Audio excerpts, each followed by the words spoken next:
A Pedra Negra, de Robert E. Howard. Dizem que seres nefastos de outrora ainda espreitam em lúridos cantos olvidados do mundo, e portões ainda se abrem para soltar, em certas noites, formas encarceradas no inferno. Justin Geoffrey. A primeira vez que li a respeito dela foi no estranho livro de von Junst, o excêntrico alemão que viveu de maneira por demais curiosa e morreu de forma tão aterradora e envolta em mistério. Fui afortunado em ter acesso aos seus cultos inomináveis na edição original, o chamado Livro Negro, publicado em Düsseldorf em 1839, pouco antes de um desfecho abrupto abater-se sobre o autor. Os colecionadores de literaturas raras conheciam o Cultos Inomináveis principalmente pela tradução barata e defeituosa que foi pirateada em Londres pela Bridewell em 1845 e pela edição cuidadosamente expurgada lançada pela Golden Goblin Press de Nova York em 1909. Contudo, o volume com que me deparei era um dos exemplares alemães não expurgados, de pesadas capas de couro negro e fechos de ferro enferrujados. Não creio que no mundo inteiro atualmente exista mais do que meia dúzia desses volumes, pois a quantidade impressa não foi grande, e quando as circunstâncias do falecimento do autor tornaram-se conhecidas, muitos que possuíam o livro queimaram os exemplares em pânico. Von Junst passou a vida inteira, de 1795 a 1840, imerso em assuntos proibidos. Viajou por todo o mundo, foi admitido em inumeráveis sociedades secretas e leu, no original, incontáveis livros e manuscritos esotéricos pouco conhecidos, e nos capítulos do Livro Negro, que vão de uma perturbadora clareza nas explanações a uma ambiguidade obscura, a relatos e alusões de enregelar o sangue de um homem racional. Ao se ler o que von Junst ousou colocar no papel, surgem especulações inquietantes sobre o que ele não ousou contar. Por exemplo, que informações sinistras continham aquelas páginas escritas em uma caligrafia compacta e que formavam um manuscrito inédito em que ele trabalhou incessantemente durante meses até sua morte, páginas que estavam rasgadas, espalhadas pelo chão do aposento chaveado e aferrolhado onde von Junst foi encontrado morto com marcas de garras na garganta? Jamais se saberá, pois o amigo mais íntimo do autor, o francês Alexis Ladial, após passar uma noite inteira juntando os fragmentos e lendo o que estava escrito, queimou e cortou a própria garganta com uma navalha.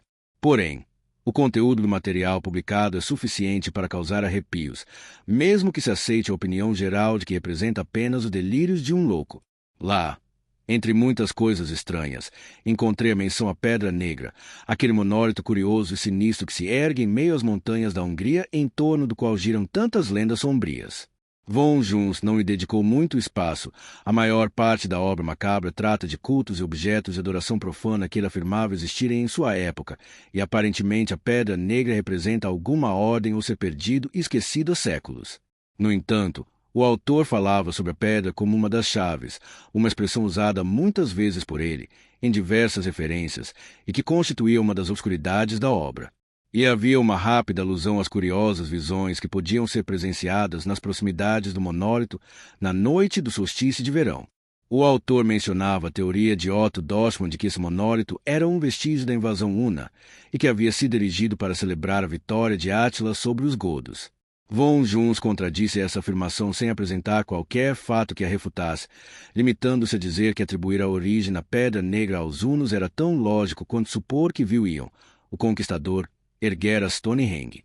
Essa sugestão de extrema antiguidade despertou consideravelmente meu interesse. Após algumas dificuldades, tive sucesso na localização de um exemplar carcomido e embolorado de vestígios de impérios perdidos, de Doschmann, Berlim, 1809, editora Der Drachenhaus.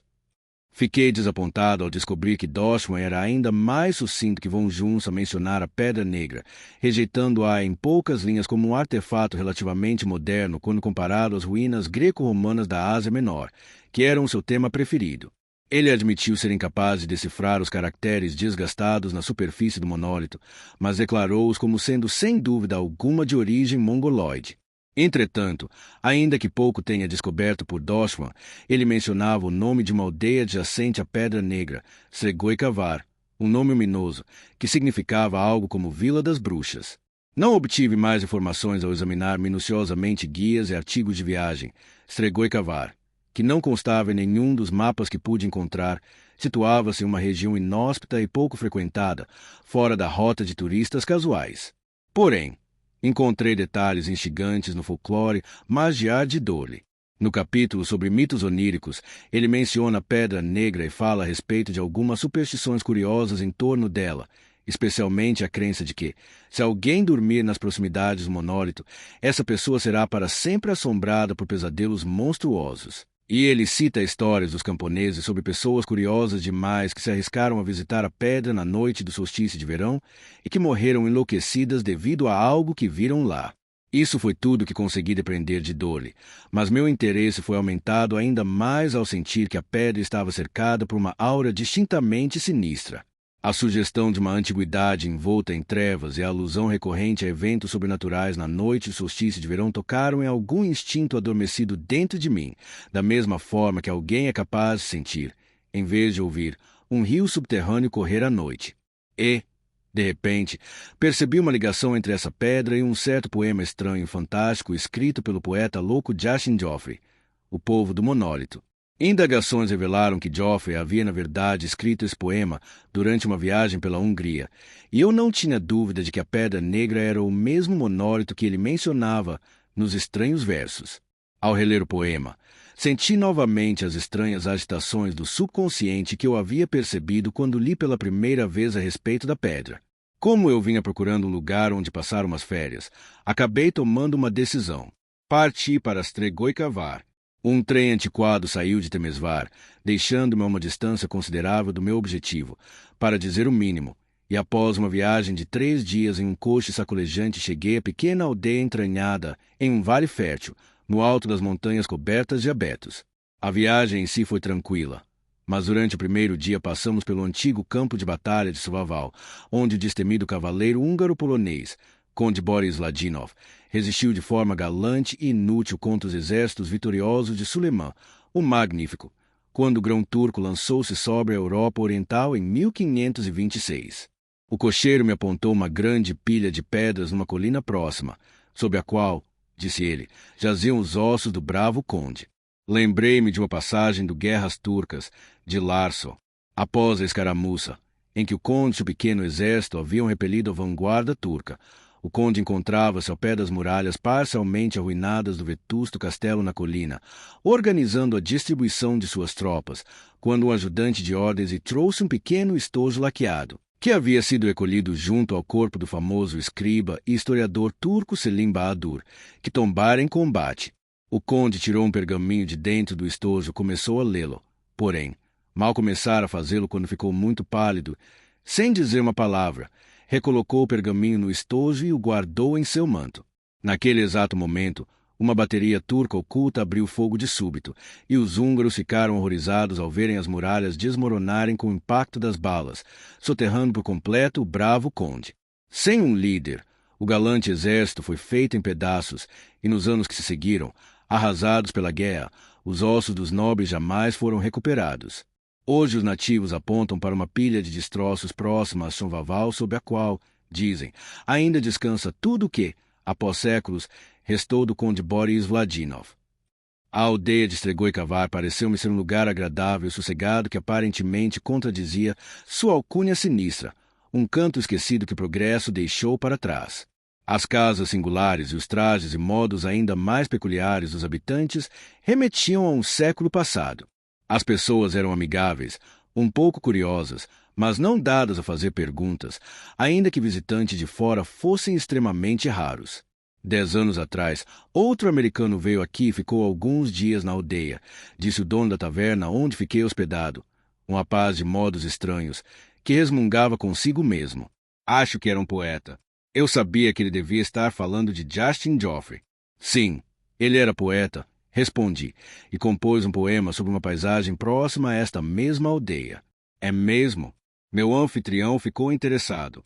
Então, já que todos os poetas são estranhos no modo de falar e no que fazem, ele deve ter alcançado uma grande fama, pois as coisas que fazia e as suas conversas eram as mais estranhas que já vi de um homem. Como é de costume com os artistas, respondi, a maior parte do reconhecimento só veio após a morte. Ele está morto, então? Morreu gritando em um hospício há 5 anos. Que pena, suspirou de forma solidária meu anfitrião. Pobre rapaz, olhou por tempo demais para a Pedra Negra. Meu coração deu um pulo, mas disfarcei meu intenso interesse ao fazer a pergunta casualmente. Ouvi algo a respeito dessa pedra negra. Fica em algum lugar perto da aldeia, não? Mais perto do que pessoas cristãs gostariam, respondeu ele. Veja. Ele me levou até uma janela de treliça e apontou para as encostas cobertas por abetos das montanhas azuladas. Lá, passando o ponto onde se vê a face exposta daquele rochedo saliente, fica aquela pedra amaldiçoada. Antes fosse reduzida a pó e o pó jogado no Danúbio para ser levado às profundezas do oceano. Certa vez tentaram destruir a coisa, mas cada um dos homens que encostou um martelo ou uma marreta nela teve um fim terrível. E agora as pessoas a evitam. O que há de tão maligno nela? Perguntei interessado. É uma obra assombrada por demônios, respondeu-ele receoso, parecendo estremer. Na minha infância conheci um jovem que subiu até aqui e riu das nossas tradições. Imprudente, ele foi até a pedra numa noite do solstício de verão e, na manhã seguinte, voltou aos sopessos para a vila, mudo e louco.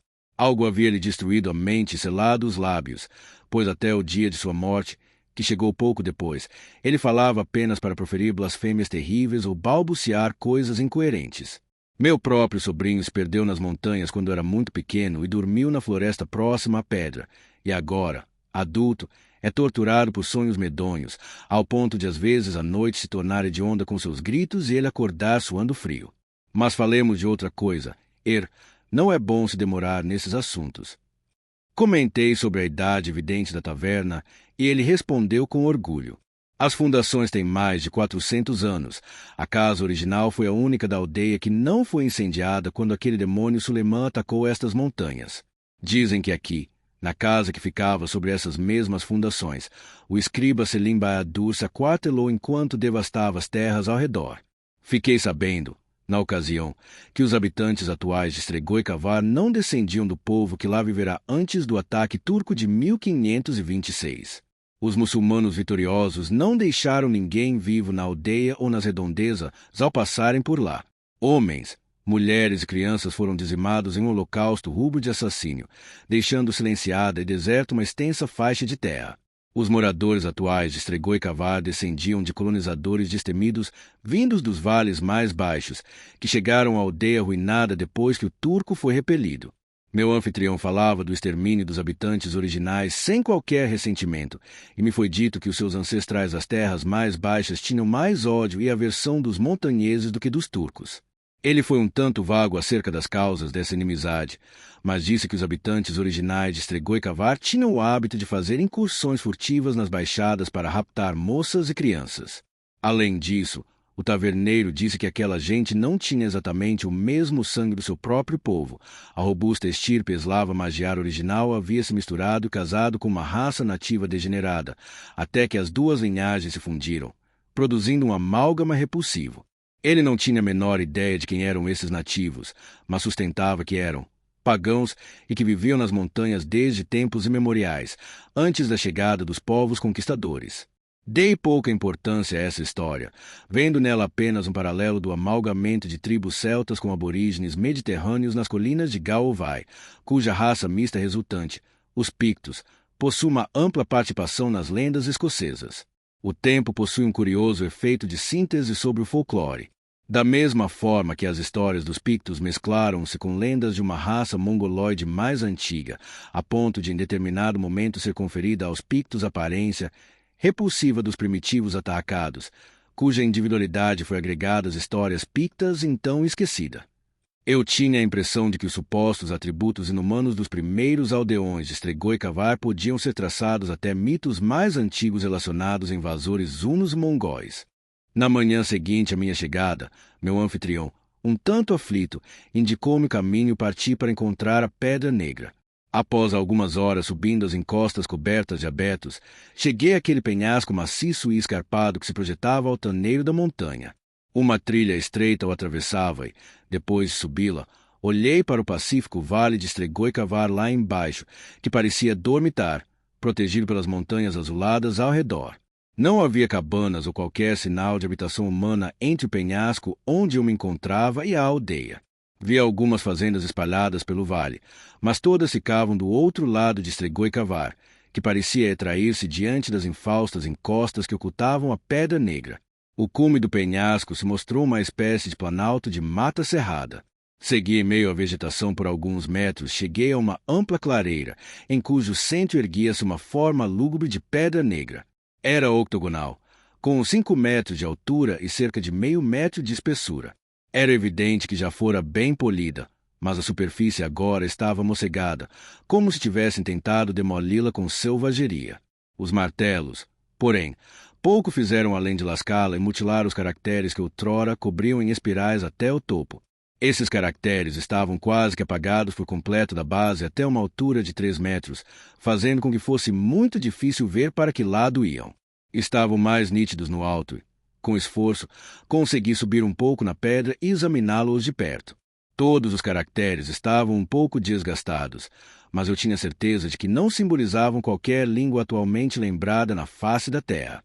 Estou familiarizado com todos os hieróglifos conhecidos por pesquisadores e filólogos e posso afirmar que aqueles caracteres não se pareciam com nada que eu já tivesse lido ou ouvido a respeito. Por tudo que já vi, o que mais se aproximava deles eram alguns riscos primitivos em uma rocha gigantesca e estranhamente simétrica em um vale perdido de Yucata. Lembro que, quando mostrei essas marcas ao arqueólogo que me acompanhava, ele afirmou que eram resultado de intempéries ou os rabiscos displicentes de algum índio. A minha teoria de que a rocha, na verdade, era a base de uma coluna que há muito desaparecera apenas o levou ao riso e fez com que chamasse minha atenção para as dimensões do objeto que, se construído de acordo com quaisquer regras naturais de simetria arquitetônica, sugeria uma coluna de mais de 300 metros de altura. Mas não fiquei convencido. Não vou dizer que os caracteres da Pedra Negra eram similares aos daquela rocha colossal em Yucata, mas uma sugeria a outra. Quanto à substância do monólito, novamente me encontrei pasmado. A pedra de que era composto era de um preto baço cuja superfície, nos pontos em que não estava mossegada e áspera, criava uma curiosa ilusão de semitransparência. Passei a maior parte da manhã lá e fui embora perplexo. Eu não conseguia ver alguma relação da pedra com qualquer outro artefato do mundo. Era como se o monólito tivesse sido erguido por mãos alienígenas, em uma era distante e estranha à compreensão humana. Retornei à aldeia com meu interesse nem um pouco mitigado. Agora que eu já havia visto o curioso objeto, era ainda maior o meu desejo de investigar o assunto a fundo e procurar descobrir por quais mãos estranhas, se por qual estranho propósito a Pedra Negra fora erigida num passado longínquo. Procurei o sobrinho do taverneiro e lhe perguntei sobre os sonhos, mas ele foi vago, ainda que disposto a ajudar. Ele não se importava de discuti-los, mas era incapaz de descrevê-los com clareza. Embora tivesse os mesmos sonhos repetidamente e fossem terrivelmente nítidos na ocasião, eles não deixavam uma impressão distinta em sua mente desperta. O homem lembrava-se deles apenas como pesadelos caóticos, onde imensas fogueiras lançavam labaredas lúridas e um tambor negro retumbava incessantemente. Lembrava com nitidez somente de uma coisa: havia visto a Pedra Negra em um sonho, não na encosta de uma montanha, mas como um coruchel num colossal castelo negro. O resto dos aldeões não estava inclinado a falar sobre a pedra, exceto pelo mestre-escola, um homem de educação surpreendente, que passava muito mais do seu tempo fora da aldeia do que os outros. Ele ficou muito interessado com o que lhe contei das observações de von Junst acerca da pedra e concordava calorosamente com o autor alemão no tocante à idade do monólito. O mestre-escola acreditava que certa vez existira um conventículo na região e que possivelmente todos os habitantes originais eram membros daquele culto de fertilidade que outrora ameaçou abalar a civilização europeia e que deu origem às histórias de bruxaria. Citou o próprio nome da aldeia para provar esse argumento. Originalmente ela não se chamava Stregoicavar, disse ele. De acordo com as lendas, as pessoas que a ergueram a chamavam de Chuto, que era o nome nativo do local em que a aldeia havia sido construída séculos atrás. Tal fato causou-me mais uma vez um indescritível sentimento de inquietação.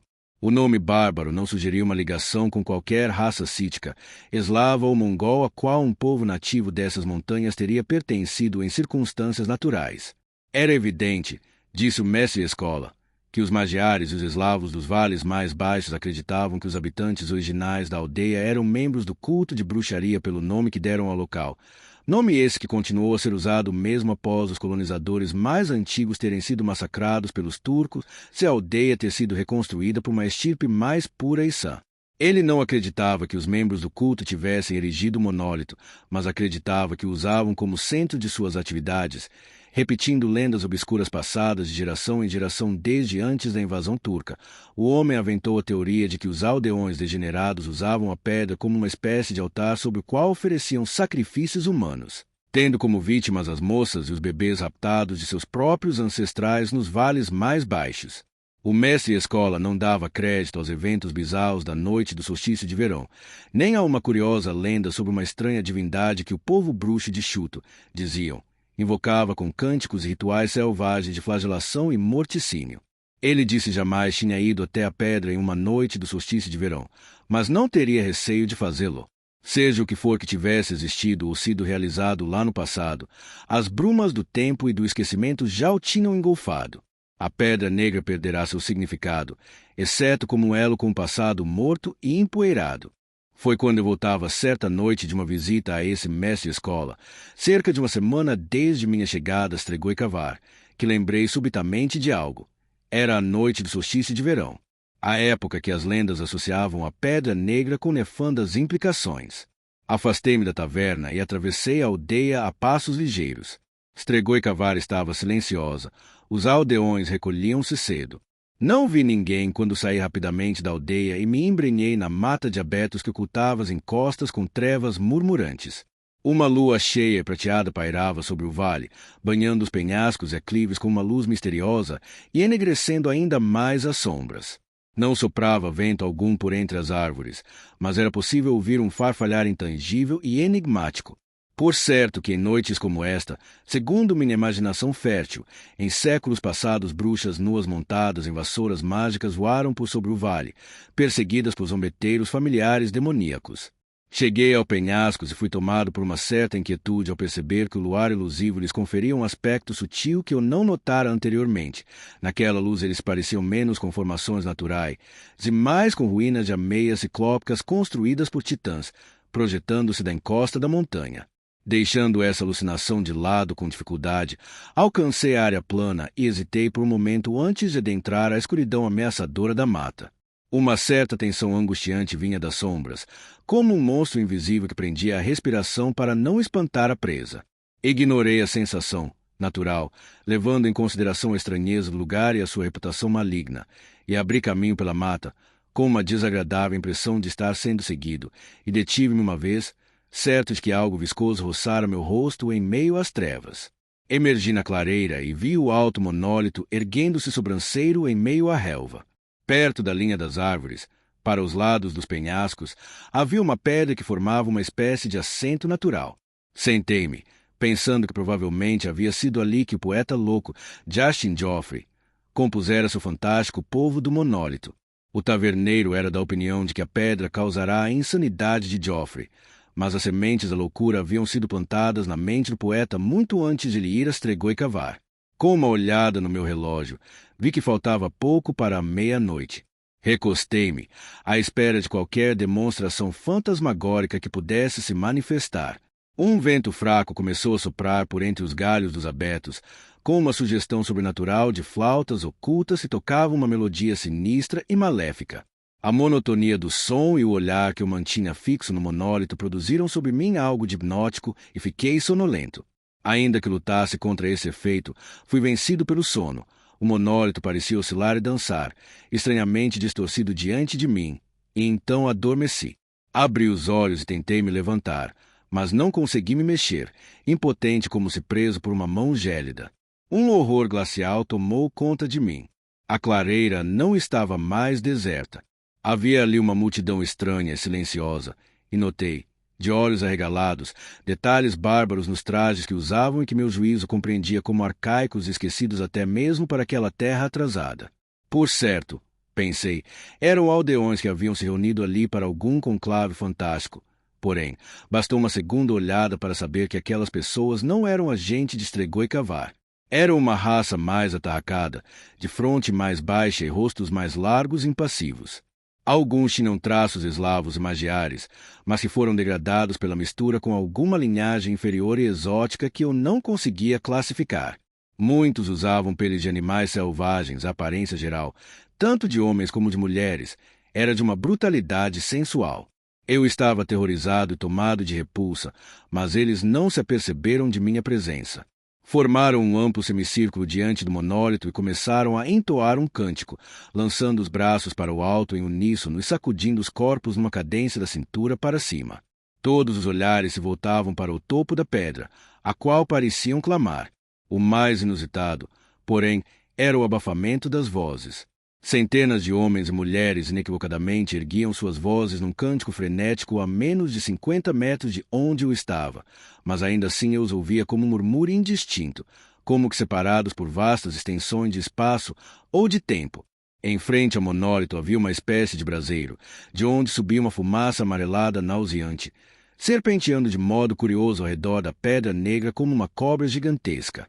Ao lado do braseiro encontravam-se duas figuras, uma moça jovem, completamente nua, com mãos e pés amarrados, e um bebê que aparentava ter poucos meses de idade. Uma velha hedionda estava de cócoras do outro lado do braseiro, com um singular tambor negro no colo. Ela batia lentamente no instrumento com as palmas das mãos, mas o som não chegava até mim.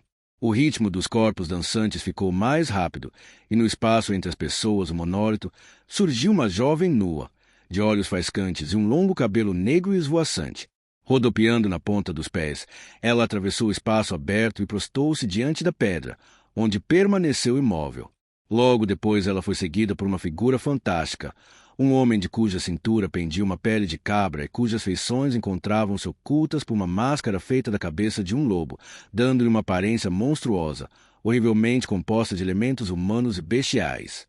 Ele segurava um punhado de longos gravetos de abeto amarrados nas extremidades maior e se levava em volta do pescoço uma pesada corrente de ouro que refletia a luz do luar. Dela pendia uma corrente menor que sugeria a existência de algum pingente que não estava ali. As pessoas balançavam os braços com violência e pareceram redobrar a intensidade dos gritos quando essa criatura grotesca atravessou o espaço aberto com saltos e cambalhotas. Ao se aproximar da mulher que estava diante do monólito, ele começou a açoitá-la com os gravetos, fazendo com que ela se levantasse de um salto e requebrasse com furor na dança mais incrível que já vi. E o fustigador juntou-se a ela na dança, mantendo o ritmo furioso, acompanhando cada rodopio e pulo da mulher, enquanto lhe desferia golpes incessantes no corpo nu. E a cada golpe ele gritava uma única palavra, repetidamente, e todas as pessoas a gritavam em resposta. Eu podia ver os lábios se movendo, e agora o murmúrio distante de suas vozes se fundira num grito longínquo, repetido sem parar num êxtase salivante. Porém, eu não conseguia compreender que palavra era pronunciada. Os dançarinos eufóricos continuavam a rodopiar, enquanto os espectadores, ainda em seus lugares, acompanhavam o ritmo da dança balançando os corpos e sacudindo os braços. A loucura ficou mais evidente nos olhos da cultista saltitante e era refletida nos olhos dos observadores. O frenesi rodopiante daquela dança insana foi ficando cada vez mais fantástico e extravagante. Tornou-se algo bestial e obsceno.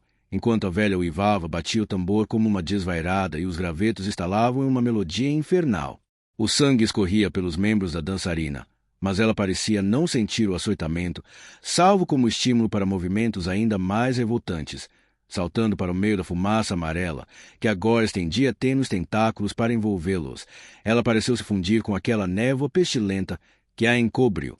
Então, ao reaparecer, seguida de perto por aquele ser animalesco que a golpeava, ela entrou numa convulsão indescritível de movimentos rápidos e tresloucados, e no auge daquela manifestação, tombou de súbito, tremendo e ofegando como que completamente exaurida pela exaltação. Os golpes continuaram com a mesma violência e intensidade enquanto a dançarina se arrastava de bruços na direção do monólito. O sacerdote, assim o chamarei, acompanhou, fustigando o corpo desprotegido com toda a força que tinha no braço enquanto a mulher se retorcia, deixando um rastro de sangue na terra batida. Ela alcançou o monólito e, ofegando, jogou os braços em volta da pedra fria e a cobriu de beijos ardentes, numa adoração profana e delirante. O sacerdote fantástico saltou a grande altura, jogando longe os gravetos sujos de sangue, e os adoradores, aos uivos espumando pelas bocas, atracaram-se com dentes e unhas, rasgando roupas e carne com uma paixão cega e bestial. O sacerdote agarrou o bebê com um longo braço, gritando mais uma vez aquele nome, Girou a criança chorosa no ar e esmagou a cabeça contra o monólito, deixando uma mancha medonha na superfície negra. Vi horrorizado o homem despedaçar o corpo diminuto com as próprias mãos animalescas, se lançar mais sangue na pedra, jogando em seguida a forma rubra e destroçada no braseiro, extinguindo o fogo e a fumaça como a chuva escarlate, enquanto os brutos enlouquecidos uivavam sem parar o nome. Então, de repente, todos caíram prostrados, contorcendo-se como cobras, enquanto o sacerdote sacudia triunfante as mãos ensanguentadas. Abri a boca para gritar meu horror e aversão, mas só consegui emitir um ruído seco. Um ser monstruoso e imenso, semelhante a um sapo, estava agachado no topo do monólito. Vi a repulsiva silhueta entumecida contra a luz do luar, no que parecia ser a face de uma criatura natural, olhos piscantes que refletiam toda a lascívia, a voracidade abismal, a crueldade obscena e a maleficência abominável que espreitavam os filhos dos homens desde que seus ancestrais se deslocavam, cegos e glabros, pelas copas das árvores.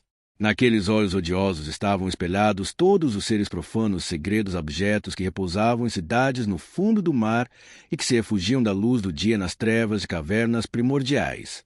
Assim, aquele ser abissal, que o ritual de crueldade, sadismo e sangue invocara do silêncio das colinas, pescou e olhou de soslaio para os adoradores bestiais, que hastejavam em horrenda degradação na sua presença. Nesse momento, o sacerdote mascarado levantou a garota amarrada que se contorcia debilmente, erguendo-a em seus braços, ofereceu aquele horror no monólito. E quando aquela monstruosidade respirou fundo, ávida e salivante, algo cedeu em minha mente, misericordiosamente desmaiei. Ao abrir os olhos, deparei-me com um amanhecer claro e sereno. Relembrei todos os eventos da noite e levantei de um pulo, olhando espantado ao redor. O monólito erguia-se ameaçador e silencioso em meio à relva que, verde e intocada, balançava na brisa matutina. Atravessei a clareira com alguns passos rápidos. Aqui os dançarinos saltaram e pisotearam tanto o solo que este deveria estar desprovido de vegetação, e ali a cultista arrastou-se dolorosamente até a pedra, deixando um rastro de sangue na terra. Mas não havia sequer uma gota escarlate na grama incólume. Estremeci a olhar para a lateral do monólito contra a qual o sacerdote bestial esmagara a cabeça do bebê raptado, mas não havia sinal de mancha escura ou coágulo hediondo. Um sonho. Havia sido um pesadelo extraordinário. Ou então, encolhi os ombros. Que clareza nítida para um sonho. Voltei discretamente para a aldeia e entrei na taverna sem ser visto. E lá fiquei sentado ponderando sobre os estranhos eventos da noite anterior. Eu ficava cada vez mais propenso a descartar a teoria do sonho. Era evidente que aquilo que eu havia visto fora uma ilusão e sem substância material. Porém, eu acreditava que tinha vislumbrado a sombra refletida de um ato de fato perpetrado em eras passadas. Mas como eu poderia saber? Que provas para mostrar que minha visão fora convergência de espectros repugnantes e não um pesadelo oriundo de minha mente? E, como em resposta, lembrei-me de um nome, Selim Bahadur. De acordo com as lendas, este homem, que fora soldado assim como o escriba, comandou aquela parte do exército de Sulemã que devastou Stregoi Cavar. Parecia bastante lógico, e, assim sendo, ele partirá direto do interior devastado para o campo sangrento de Chonvaval e o seu fim. Levantei-me com um grito. Será que aquele manuscrito que fora retirado do corpo do turco e que fez o conde Bori estremecer não poderia conter uma narrativa do que os conquistadores turcos encontraram em Stregoi Cavar? O que mais poderia ter abalado os nervos de aço do aventureiro polonês? E como os ossos do conde jamais foram recuperados, não seria de se esperar que o estojo laqueado, de conteúdo misterioso, ainda estivesse sob as ruínas que cobriam Boris Ladinov. Comecei rapidamente a fazer as malas. 3 dias depois eu já estava alojado em uma pequena aldeia a poucos quilômetros do antigo campo de batalha. Quando a lua surgiu, comecei a revirar a grande pilha de destroços que encimava a colina. Foi um trabalho árduo, e agora, ao lembrar-me dele, não sei como consegui terminá-lo, ainda que tivesse me esforçado no momento em que Lua nasceu até o amanhecer. Removi as últimas pedras quando o sol estava começando a despontar no horizonte e vislumbrei os restos mortais do conde Boris Ladinov, uns poucos fragmentos de ossos esfarelados. Entre eles, deformado pelo peso dos escombros, encontrava-se um estojo cuja superfície laqueada protegera da deterioração com o passar dos séculos. Agarrei o objeto com avidez, Depois de colocar de volta algumas pedras sobre os ossos, afastei-me correndo, pois não pretendia ser surpreendido em um ato de aparente profanação por camponeses desconfiados. De volta ao meu quarto na taverna, abri o estojo e encontrei o pergaminho razoavelmente intacto, e havia outra coisa no estojo, um pequeno objeto volumoso envolto em seda. Estava ansioso para sondar os segredos daquelas páginas amareladas, mas fui vencido pelo cansaço. Eu mal havia dormido desde que partirá de Estregoi-Cavar e isso, somado aos enormes labores da noite anterior, acabaram por me desgastar. Fui forçado a me deitar e dormi até o sol se pôr. Jantei às pressas e depois, à luz de uma vela tremeluzente, sentei-me para ler os elegantes caracteres turcos que preenchiam o pergaminho. Foi uma tarefa difícil, pois não sou muito versado na língua e o estilo arcaico do texto era desconcertante. Contudo, à medida que o estudava, aqui e ali uma palavra ou uma expressão tornavam-se mais claras, fazendo com que um horror crescente me engolfasse. Dediquei-me com afinco à leitura e, conforme a história ficava mais nítida e assumia uma forma mais tangível, senti o sangue gelar nas veias, meus cabelos se eriçarem e a boca ficar seca. Todos os fenômenos externos partilhavam na terrível insanidade daquele manuscrito infernal. Os sons noturnos de insetos e criaturas das matas assumiram a forma de murmúrios fantasmagóricos, de passadas sorrateiras de horrores abomináveis, e o sussurro do vento transformou-se numa obscena exultação maligna sobre as almas dos homens. Quando por fim a manhã cinzenta atravessou a janela, larguei o manuscrito e desembrulhei o artefato do pedaço de seda. Ao observá-lo com olhos cansados, eu soube que a verdade acerca da questão estava assegurada, ainda que tivesse sido possível duvidar da veracidade daquele terrível manuscrito. Guardei novamente os 2 objetos no estojo e não descansei, tampouco dormi ou comi, até que aquele estojo fosse amarrado a pedras para lhe fazer peso e fosse jogado nas correntezas profundas do Danúbio que, queira Deus, arrastou de volta ao inferno de onde viera. O que se passou na noite do solstício de verão nas colinas, acima de Estregoi-Cavar, não foi um sonho.